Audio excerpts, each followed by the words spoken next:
Mandibulise ngokuzithoba namhlanje. Kukho into endibawela uncokola ngayo namhlanje. Lena kucaca uba mhlawumbi abantu bayi-andastenda ngolunye uhlobo indima yokuzinyanga. Kubalulekile ukuzinyanga ungumntu. Kubalulekile ukuthi ungumntu usevise umzimba wakho njengemoto le. Kubalulekile ukuba xa ungumntu uziphathe. Kwakuthe kudala hlanga lethu leluziphatha.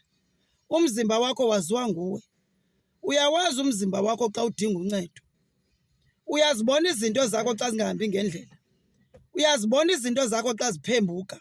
Uphathe umzimba wakho. Ngowakho akho mntu uzawunqangisa. Kwinto ofuneka uzenze emhlabeni uzukwazi uphila. Because angeke uyibalekele into yokuba inintsi into ethunyelwayo emntwini. Ininzi ukufa into ethunyelwa emntwini. So soze yona uyibalekeleyo. Soze uyibaleke yona leyo ukuba abantu behamba nje bathunyelwa nezinto abantu. So yiloo nto kufuneka ungumntu uhlale nje ukuzitshekisha and uziphathe. And kukho into efuneka niyihloniphe xa ningabantu.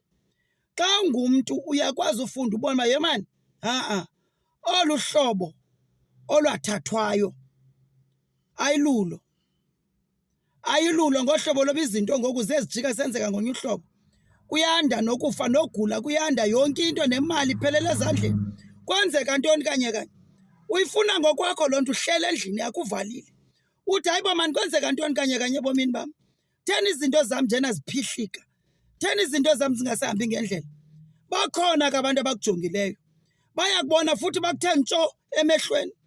Abawutshona kule kona bakuhambisa nezinto. Lumka angahleka nawe umntu kanti umntu akathethi loo nto. Yiloo nto kufuneka uhleli njena ungumntu uyazivikela. Uyazibiyela and ungalibali bakudala kwakusenziwa njani. Kwakuqhotywa njani kudala.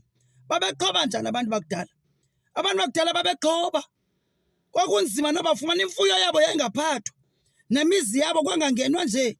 Babesenza njani abantu bakudala. Funeka ungumntu ubuye umva mani.